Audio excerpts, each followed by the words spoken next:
Most people think money is about numbers. They think it's about how much you earn, how much you save, or how much you invest. But here is the truth that almost nobody tells you. Money is not about math. Money is about psychology. Two people can earn the same amount, live in the same city, have the same opportunities, and still end up with completely different financial lives. One becomes rich, the other stays broke. Not because of luck, not because of intelligence, but because of how they think, because of how they feel about money, because of the invisible beliefs controlling their decisions every single day. And once you understand this, once you truly understand the psychology of money, your entire life can change. First, money is a behavior, not knowledge. We live in a world where people believe that to become rich, you need to be smart, you need to understand finance, you need to know everything about investing. But look around. There are highly educated people who are broke, and there are people with little formal education who are extremely wealthy. Why? Because money is not about what you know, it's about what you do, it's about behavior. Most financial decisions are not logical. They are emotional. People don't overspend because they don't understand budgets. They overspend because of feelings, because they want validation, because they want to feel important, because they are trying to escape stress, because they are chasing a lifestyle they saw on social media. And this is where most people lose. Not in the market, not in business, but in their own mind. Second, your childhood defines your money future. Your relationship with money did not start today. It started when you were a child. The way your parents talked about money, the way they handled it, the struggles they went through. All of this created a silent program in your mind. Maybe you grew up hearing, "We can't afford that. Money's hard to get. Rich people are greedy." And without realizing it, you started believing these things. You started acting according to them. So even when you grow up, even when opportunities come, your mind is still operating from those old beliefs. And this is dangerous because you can't outperform your beliefs. If deep inside you think money is bad, you will sabotage yourself. If you believe you are not meant to be rich, you will unconsciously make decisions that keep you broke. Third, people want to look rich, not be rich. This is one of the biggest psychological traps. Most people don't actually want wealth. They want the appearance of wealth. They want the car, the clothes, the lifestyle, the validation. But here's the truth. Looking rich and being rich are completely different things. The person who spends all their money to impress others is not rich. They are broke with a costume. Real wealth is silent. Real wealth is hidden. Real wealth is the money you don't see, the investments, the savings, the assets, the discipline. And this is why many people stay stuck, because they are chasing attention instead of building freedom. Fourth, money amplifies who you are. Money does not change you, it reveals you. If you are disciplined, money will make you more powerful. If you are careless, money will destroy you faster. If you are insecure, money will push you to prove yourself even more. This is why some people win the lottery and end up broke again. Because they didn't change their mindset, they didn't change their habits, they didn't change their identity. They only changed their bank account. And that is never enough. Fifth, the power of delayed gratification. One of the most powerful psychological traits of wealthy people is this. They can wait. They can delay pleasure. They don't need everything now. They understand something most people don't. Small sacrifices today create massive freedom tomorrow. But most people can't do this. They want results instantly.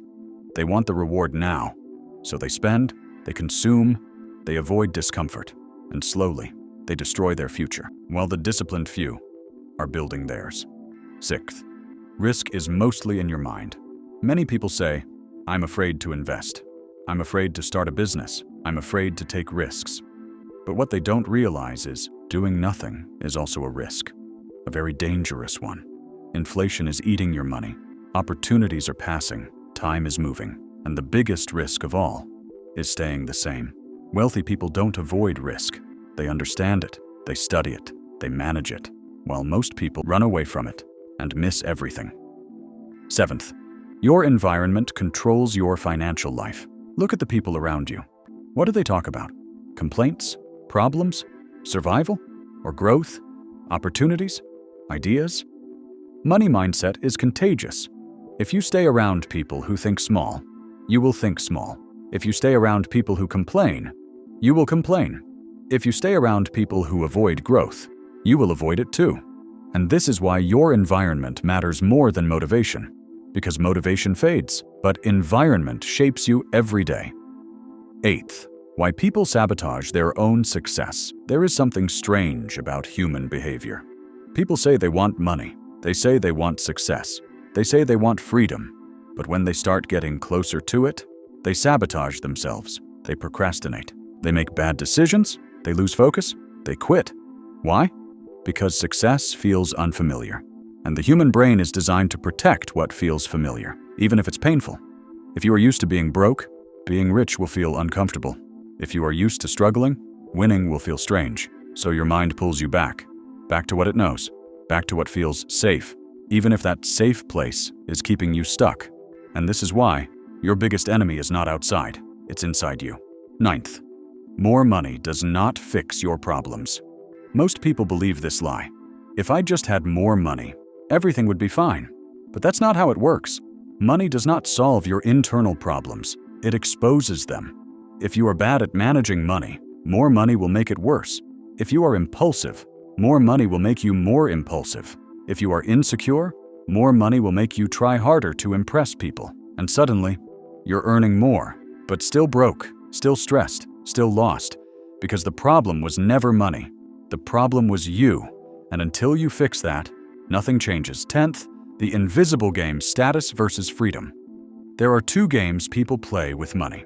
The first is the status game. This is where people try to show others that they are successful. They buy expensive things. They chase attention. They compare themselves to others. And they never feel satisfied. Because there is always someone ahead.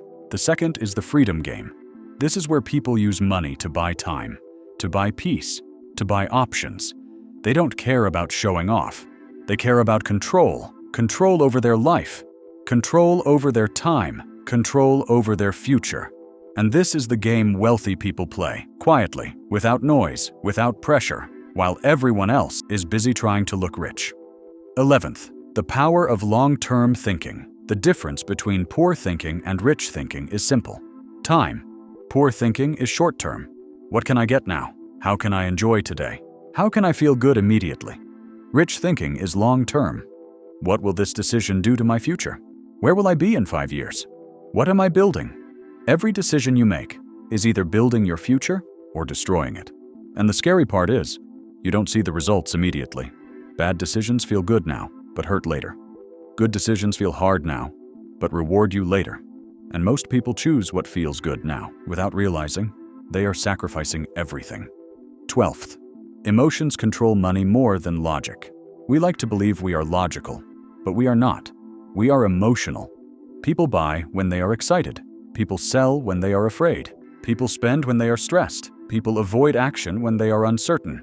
And this emotional behavior destroys wealth. Wealthy people understand this. They don't remove emotions, but they control them. They don't react. They think. They pause. They act with intention. While most people are controlled by how they feel in the moment. 13th, you don't need more money. You need a new identity. This is the deepest truth of all. You don't get rich by earning more money. You get rich by becoming a different person. A person who thinks differently, acts differently, sees opportunities differently, handles money differently. Because money follows identity, not the other way around. If you are the same person, with the same habits, with the same mindset, nothing will change. Even if money comes, it will leave. But if you change who you are, money will stay. So here is the real question. It's not, how can I make more money? It's, who do I need to become to handle money? Because money is not the goal. Freedom is, peace is, control is, and the truth is, money is just a tool that amplifies who you are, a tool that rewards discipline, a tool that exposes weakness. So if you want to change your financial life, stop chasing money. Start working on your mind, your habits, your discipline, your identity.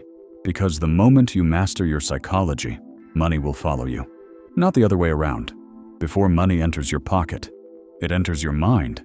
And if you don't change your mind, you will never change your life.